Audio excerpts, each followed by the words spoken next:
اللہ تعالیٰ کا بہت بڑا احسان ہے۔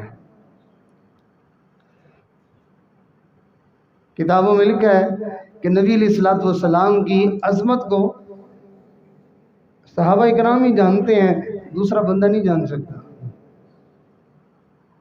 اور صحابہ آپس میں باتیں کیا کرتے تھے، فرماتے تھے کہ جس نے جو ہے وہ زمانے جاہلیت نہیں دیکھا، رسول اللہ صلی اللہ علیہ وسلم کی تشریف آوری سے پہلے جس بندے نے معاشرے کا، لوگوں کا حال نہیں دیکھا، اس کو نبی علیہ السلام کی تشریف آوری کا اندازہ نہیں ہو سکتا ہے۔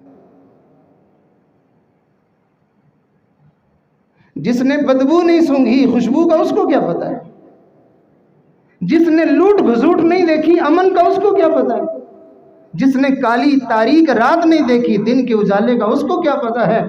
جس نے چاروں طرف ظلم و ستم کی جو ہے وہ بادل چھائے ہوئے نہیں دیکھے، اس نے انصاف کی صبح کا، اس کو کیا پتا ہے؟ بچیوں پہ ظلم ہو رہا ہے، بچوں پہ ظلم ہو رہا ہے، بوڑھوں پہ ظلم ہو رہا ہے، ماؤں پہ ظلم ہو رہا ہے، اپنے باپ پہ ظلم ہو رہا ہے، اور اپنے پڑوسیوں پہ ظلم ہو رہا ہے، اور غریبوں پہ ظلم ہو رہا ہے، اور جانوروں پہ ظلم ہو رہا ہے، انسانوں پہ ظلم ہو رہا ہے۔ ہر طرف ظلم ہی ظلم تھا، ظلم ہی ظلم تھا، صرف شکل انسانوں جیسی تھی، باقی انسانوں والا کام تو کوئی نہیں تھا۔